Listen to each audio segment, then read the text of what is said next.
श्री स्वामी समर्थ. नमस्कार मंडळी, स्वागत आहे तुमचे माझ्या यूट्यूब चॅनलवरती. आजचा दिवस तुम्हाला खूप छान सुखाचा आनंदाचा जाऊ हीच मी स्वामींच्या चरणी प्रार्थना करते आणि आज या नवीन व्हिडिओला सुरुवात करते. येत्या 25 जुलैला म्हणजे शनिवारी आलेली आहेत आषाढी एकादशी. आषाढी एकादशी म्हणजे आषाढ महिन्यातील एकादशी तिथी. आषाढ महिन्यामध्ये किमान 2 एकादशी असतात. आषाढ शुद्ध एकादशी आणि दुसरी म्हणजे आषाढी वद्य एकादशी. अशा 2 एकादशी या आषाढ महिन्यामध्ये येतात. आषाढ महिन्यातील शुक्ल पक्षातील एकादशी तिथीला देवशयनी आषाढी एकादशी असं म्हणतात आणि ही आषाढी एकादशी वर्षातील सर्वात मोठी एकादशी मानली जाते. जर आपण या दिवशी व्रत केलं तर आपल्याला वर्षभरातील सर्व एकादशींचं पुण्यफळ प्राप्त होतं आणि म्हणून घरातील प्रत्येक व्यक्ती अगदी लहान मुलांपासून ते मोठ्यांपर्यंत सर्वजण या आषाढी एकादशीचं व्रत करून विठ्ठलाची पूजा करतात. हा दिवस धार्मिक आणि आध्यात्मिकदृष्ट्या खूप महत्त्वाचा मानला गेला आहे. या दिवशी देव निद्रिस्त होतात अशी धार्मिक मान्यता आहे. म्हणजेच या दिवशी भगवान विष्णू शेषनागावर निद्रा अवस्थेत जातात, म्हणजे गाढ झोपी जातात आणि जे कार्तिकी एकादशीला म्हणजेच देव उठणी एकादशीला जागे होतात. आणि हा संपूर्ण काळ एकूण 4 महिन्याचा असतो आणि म्हणून आषाढी एकादशीपासून चातुर्मासाला सुरुवात होते. आषाढी एकादशीच्या व्रतामध्ये सर्व देवतांचे तेज एकवटलेले असते अशी धार्मिक मान्यता आहे. म्हणून सर्व व्रतांमध्ये आषाढी एकादशीच्या व्रताला अनन्यसाधारण महत्त्व आहे. पंढरपूरला अदृश्य भगवंताच्या अस्तित्वाचा पुरावा मिळतो. तसेच वैकुंठ भूमीच्या आधीपासूनच पंढरपूर अस्तित्वात आले आहे असा लोकांचा समज आहे. म्हणूनच पृथ्वीवरील सर्वात पुरातन अशा तीर्थक्षेत्राचा पंढरपूर असा उल्लेख केला गेला आहे. आषाढी एकादशीचं व्रत हे खूप महत्त्वाचं असल्यामुळे या व्रतामध्ये शास्त्रानुसार स्त्री आणि पुरुषांनी काही नियम हे आवर्जून पाळायचे आहेत. तर यामध्ये पहिला नियम असा आहे, या दिवशी केस धुवावे का, किंवा आषाढी एकादशीचा उपवास चुकून मोडला तर काय करावं. तसेच ज्यांना उपवास करणं शक्य नाही अशांनी काय करावे जेणेकरून एकादशीचं पुण्यफळ प्राप्त होईल. त्याचबरोबर आषाढी एकादशीचा उपवास असताना कोणत्या पदार्थांचे सेवन करू नये जेणेकरून या आषाढी एकादशीचे संपूर्ण फळ प्राप्त होईल. तसेच या दिवशी काय करावे आणि काय करू नये, कोणत्या महत्त्वाच्या नियमांचे पालन करावे, कोणत्या प्रभावी सेवा कराव्या याबद्दलची संपूर्ण माहिती या व्हिडिओमध्ये मी तुमच्यासोबत शेअर करणार आहे.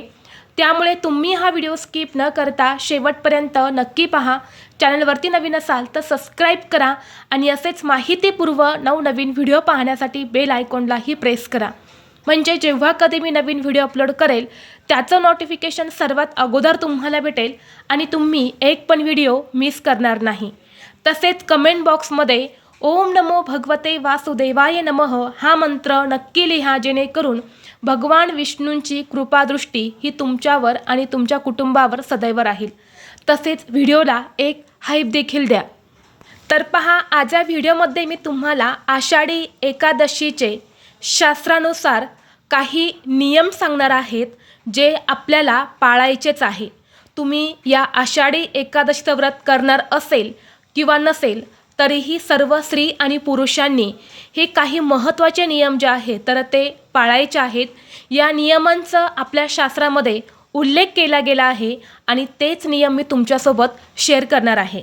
आता आषाढी एकादशीचा उपवास म्हणजेच व्रत करण्याची पद्धत काय आहे तर पहा, आषाढी एकादशीला काही लोक निर्जळ व्रत करतात तर काही लोक उपवासाचे पदार्थ खाऊन व्रत ठेवतात.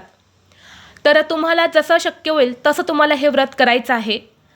एकादशीच्या आदल्या दिवशी अर्थात दशमीच्या दिवशी एकभुक्त राहून एकादशीच्या पहाटे सकाळी लवकर उठून स्नान करून भगवान विष्णूंना तुळस अर्पण करून भगवान विष्णूंची पूजा करायची आहे.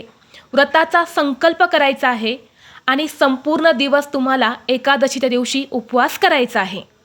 आता बऱ्याच जणांना प्रश्न पडला आहे की एकादशीच्या आदल्या दिवशी अर्थात दशमीच्या दिवशी एकभुक्त म्हणजे राहायचं म्हणजे नक्की काय करायचं. तर एकभुक्त राहून म्हणजे आदल्या दिवशी तुम्ही जेवण केल्यानंतर पुन्हा जेवण करायचं नाही, कारण दुसऱ्या दिवशी लगेच एकादशीचं व्रत असणार आहे. त्यामुळे जे काही अन्न आपल्याला खायचं आहे तर ते पोट भरून खायचं आहे, सारखं सारखं संध्याकाळी जेवायचं नाही. आता उपवास कधी करायचा आहे आणि तो कधी सोडायचा आहे, तर उपवास हा आपल्याला 25 जुलैला म्हणजे शनिवारी या दिवशी आषाढी एकादशीचं व्रत करायचं आहे, जे आपल्याला रविवारी 26 जुलैला सकाळी सोडायचं आहे. आता या व्रताचं पारण सोडण्याचा जो शुभ मुहूर्त आहे तर तो सकाळी म्हणजेच 26 जुलैला सकाळी 5:28 ते 8:30 वाजेपर्यंत हे व्रत सोडण्याचा शुभ मुहूर्त आहे. या वेळेमध्ये तुम्हाला शक्य झालं तर व्रत सोडा, नाही शक्य झालं तर जेव्हा तुम्हाला व्रत सोडायचं आहे तेव्हा तुम्ही हे एकादशीचं व्रत सोडू शकता. फक्त एकादशीचं व्रत जे आहे ना ते संपूर्ण दिवसभर आणि रात्रभर केलं जातं आणि दुसऱ्या दिवशी म्हणजेच द्वादशीला हे व्रत जे आहे तर ते सोडलं जातं. आता द्वादशीला हे व्रत सोडताना वामनाची पूजा करून पारणे सोडावे. या दोन्ही दिवशी भगवान विष्णूंची पूजा करून रात्रभर तुपाचा दिवा लावावा. आता पुढचा नियम हा फार महत्त्वाचा आहे. तर या आषाढी एकादशीच्या दिवशी केस धुवावे का? कारण या दिवशी आपल्याला प्रत्येकाला व्रत असतं आणि म्हणून आपण या दिवशी केस धुत असतो. असं म्हटलं जातं की केस धुतल्यानंतर आपलं शरीर, मन, आत्मा हा शुद्ध आणि पवित्र होतो. पण मंडळी, हिंदू मान्यतेनुसार एकादशीच्या दिवशी केस धुणे किंवा केस कापणे निषिद्ध मानले गेले आहे. म्हणजेच या दिवशी केस धुतले जात नाही आणि केस हे कापले देखील जात नाही. आपल्या घरातील वडीलधारी मंडळी ते सुद्धा आपल्याला लहानपणापासून हीच गोष्ट सांगत आलेले आहेत. पण या सध्याच्या मॉडर्न युगामध्ये आपण वास्तुशास्त्राचे काही नियम किंवा आपल्या घरातील वडीलधाऱ्या व्यक्तींचे काही नियम जे आहे तर ते पाळत नाही आणि यामुळे आपल्याला अनेक संकटांचा सामना करावा लागतो. बऱ्याच वेळा तुम्ही तुमच्या आजी आजोबांकडून ऐकलेलं असेल की आमच्या वेळेला फार जास्त पैसा पाणी नव्हता, पण आमच्याकडे समाधान, सुख हे खूप जास्त होते. आमच्याकडे आनंद होता आणि घरामध्ये धनधान्याची बरकतसुद्धा होती. पण आज बघा, आपल्याकडे सर्व काही असून आपल्याकडे शांतता नाही, समाधान नाही आणि आनंदसुद्धा नाही. महिन्याला लाखो रुपये आपण कमावतो, पण आलेला पैसा हा आजारपणामध्ये निघून जातो किंवा इतर काहीतरी समस्या येतात आणि आलेला पैसा हा निघून जातो. असं का होतं? कारण विशेष तिथीवरती आपल्याकडनं काही छोट्या मोठ्या चुका होतात ज्या आपल्याला माहीत नसतात आणि म्हणून आपल्याला संकटांचा सामना जो आहे तर तो करावा लागतो. आणि म्हणून या आषाढी एकादशीच्या दिवशी कोणीही केस धुवायचे नाही. मुलं असो, स्त्रिया असो किंवा पुरुष असो, कुणीही या दिवशी केस जे आहे तर ते अजिबात धुवायचे नाही.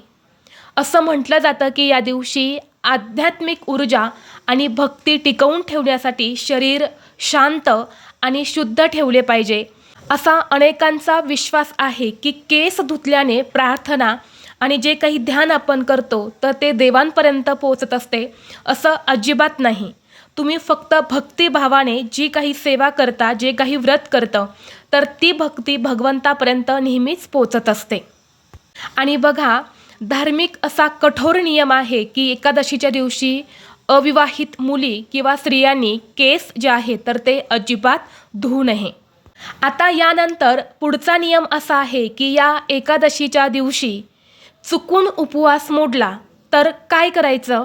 बऱ्याच वेळा असं होतं ना की आपल्याला उपवास करण्याची सवय नसते आणि आषाढी एकादशीला आपण सर्वजण व्रत करत असतो. त्यामुळे व्रत करत असताना आपल्याकडनं काहीतरी पदार्थ जे आहे तर ते खाल्ले जातात जे की उपवासात चालत नाही आणि अशावेळी आपलं व्रत जे आहे तर ते मोडून जातं. जर तुमच्या बाबतीत सुद्धा असं घडलं तर अशावेळी काय करायचं बघा. एकादशीला चुकून उपवास मोडला तर अजिबात घाबरण्याचे कारण नाही. शास्त्रात चुकून झालेल्या चुकीसाठी क्षमा मागण्याची सोय आहे.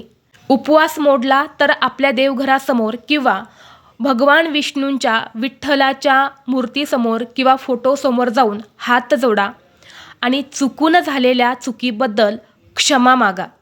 जर अर्धा दिवस तुम्ही उपवास केला आणि अर्ध्या दिवसानंतर तुमचा उपवास मोडला आणि असं तुमच्या लक्षात आलं तर लगेच तुम्हाला खाणे जे आहे तर ते थांबवायचे आहेत आणि उरलेला जो दिवस आहे तर तो उपवासाचे पदार्थ किंवा पाणी पिऊन तुम्ही पूर्ण करू शकता. आणि जर तुमच्या मनामध्ये सारखं तुम्हाला वाईट वाटत असेल, अपराधी वाटत असेल, तर एखाद्या गरजू व्यक्तीला किंवा मंदिरात तुम्ही अन्नदान किंवा काही इतर वस्तूंचं दानसुद्धा करू शकता. आणि उपवास जर मोडला तर पुन्हा स्नान करायचं आहे आणि देवाची पूजा करून तुम्हाला उपवास जो आहे तर तो पुढे कंटिन्यू करायचा आहे आणि दुसऱ्या दिवशी तुम्ही व्रत जे आहे तर ते सोडू शकता. आता आषाढी एकादशीच्या दिवशी व्रताला जेवढे महत्त्व आहे ना तेवढेच महत्त्व या दिवशी स्नानाला सुद्धा आहे. या दिवशी लाखो वारकरी पंढरपूरला जाऊन चंद्रभागेमध्ये स्नान करत असतात. तिथे स्नान केल्याने आपल्यामध्ये जे काही दोष असतात, जे काही नकारात्मक ऊर्जा असते तर ते नष्ट होतात, पाप नष्ट होतात आणि मोक्षाची प्राप्ती होते. पण आता सर्वांनाच पंढरपूरला जाऊन तिथे स्नान करणं शक्य होणार आहे का? तर नाही. आणि म्हणून आपल्याला घरच्या घरीच जेव्हा तुम्ही एकादशीच्या दिवशी स्नान करणार आहे तेव्हा अंघोळीच्या पाण्यामध्ये गंगाजल, एक तुळशीपत्र आणि थोडीशी हळद टाकून तुम्हाला स्नान करायचं आहे, जेणेकरून तुम्हाला पंढरपूरच्या चंद्रभागेमध्ये स्नान केल्याचं पुण्यफळ प्राप्त होईल आणि सर्व पापातून, पितृदोषातून तुमची मुक्तता होईल. तुमचं शरीर हे देखील शुद्ध आणि पवित्र होईल. लहान मुलांपासून ते मोठ्यांपर्यंत सर्वांनी हा एक नियम जो आहे तर तो या एकादशीच्या दिवशी स्नान करताना पाळायचा आहे. हा नियमसुद्धा फार महत्त्वाचा आहे. आता पुढचा नियम म्हणजे बघा, आषाढी एकादशीचं सर्वांनीच व्रत करण्याचा प्रयत्न करायचा आहे. पण घरातील एखाद्या व्यक्ती आजारी आहेत किंवा गर्भवती स्त्रिया आहेत किंवा ज्यांना लहान मुलं आहेत, अशांना या दिवशी व्रत करणं शक्य होत नाही. परंतु या दिवशी तुम्हाला व्रत करणं शक्य नसेल तर तुम्ही काही पदार्थांचं सेवन हे आवर्जून टाळायचं आहे. तर या दिवशी बघा, तुम्हाला भात किंवा तांदळापासून बनवलेले कोणतेही पदार्थ खायचे नाही. त्यासोबतच कांदा, लसूण आणि कोणत्याही प्रकारच्या मांसाहाराचे सेवन करायचं नाही. या दिवशी केस कापणे, दाढी करणे, नखे कापणे हे सुद्धा अशुभ मानले गेले आहे. त्याचबरोबर एकादशीच्या दिवशी दिवसा झोपणे आवर्जून टाळावे. मन शांती भंग होईल असे कोणतंही वर्तन किंवा वादविवाद तुम्हाला करायचा नाही. नक्कीच तुम्हाला व्रत न करता सुद्धा या संपूर्ण दिवसाचं, आषाढी एकादशीचं शुभ फळ प्राप्त होईल. त्याचबरोबर ज्यांना व्रत आहे ते तर भाताचं सेवन करणार नाही, परंतु व्रत करत असताना सुद्धा आपल्याला काही पदार्थांचं सेवन हे करायचं नाही, कारण शास्त्रानुसार हे पदार्थ उपवासामध्ये वर्ज्य केले गेले आहे. त्यामध्ये म्हणजे जांभूळ हे देखील फळ आहे, परंतु ते झाडाला उलटं येतं. त्यामुळे जांभूळ हे जे फळ आहे तर ते या एकादशी व्रताला चालत नाही. आणि दुसरं फळ म्हणजे फणस. तर सध्या फणसाचा सीझन चालू आहे, त्यामुळे उपवासामध्ये फणस हा सुद्धा तुम्हाला खायचा नाही. उपवासामध्ये तुम्ही वरई, साबुदाणा, त्याचबरोबर इतर उपवासाचे पदार्थ असेल, बटाटा असेल किंवा जे काही फळं असतील, दूध असेल, चहा असेल, तर ते तुम्ही उपवासामध्ये घेऊ शकता. शक्य असेल तर तुम्ही फक्त पाणी पिऊन निरंकार उपवाससुद्धा करू शकता. त्याचबरोबर या आषाढी एकादशीच्या दिवशी प्रत्येकाने एक तरी तुळशीपत्र हे भगवान विष्णूंना, विठ्ठलाला अर्पण करायचं आहे. बघा, या दिवशी जर आपण तुळशीपत्र भक्तिभावाने त्यांना अर्पण करून आपली इच्छा व्यक्त केली ना, ती इच्छा 100% पूर्ण होते. कारण विठ्ठलाची म्हणजेच भगवान विष्णूंची पूजा ही तुळशीपत्राशिवाय अपूर्ण आहे. म्हणून तुळशीपत्र अर्पण करायचंच आहे. आणि बघा, या दिवशी तुळशीची पानं अजिबात तोडायची नाही.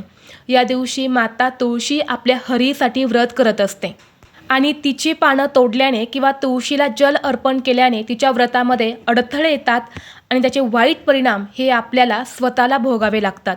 म्हणून पूजेसाठी तुम्हाला पानं लागणार असेल तर ते आदल्या दिवशीच तोडून ठेवा किंवा तुळशीपाशी खाली गळून पडलेली पानं असतील तर ती तुम्ही पूजेमध्ये वापरू शकता, पण तुळशीला स्पर्शही करायचा नाही एकादशीच्या दिवशी आणि तिची पानंसुद्धा तोडायची नाही. तर हा नियमसुद्धा सर्वांनीच पाळायचा आहे. त्याचबरोबर या दिवशी विठ्ठल विठ्ठल असा नामजप आवर्जून करावा किंवा ओम नमो भगवते वासुदेवाय नमः या मंत्राचा जास्तीत जास्त जप करा. तुम्ही काम करत आहे, स्वयंपाक करत आहे, कपडे धुत आहे किंवा ऑफिसला जात आहे, तेव्हा तुम्ही फक्त जर या मंत्रांचा जर जप केला, पठण केला ना, तर नक्कीच त्याचं तुम्हाला दुप्पट पटीने फळ प्राप्त होईल. तसेच या दिवशी विष्णू सहस्रनामाचं पठणसुद्धा तुम्ही करू शकता, हरिपाठ ऐकू शकता किंवा हरिपाठ तुम्ही बोलू शकता. तसेच देवघरातील देवांना नैवेद्य दाखवताना त्यावरती तुळशीपत्र जे आहे तर ते आवर्जून वापरावा, कारण त्याशिवाय देव जे आहे तर ते नैवेद्य स्वीकारत नाही.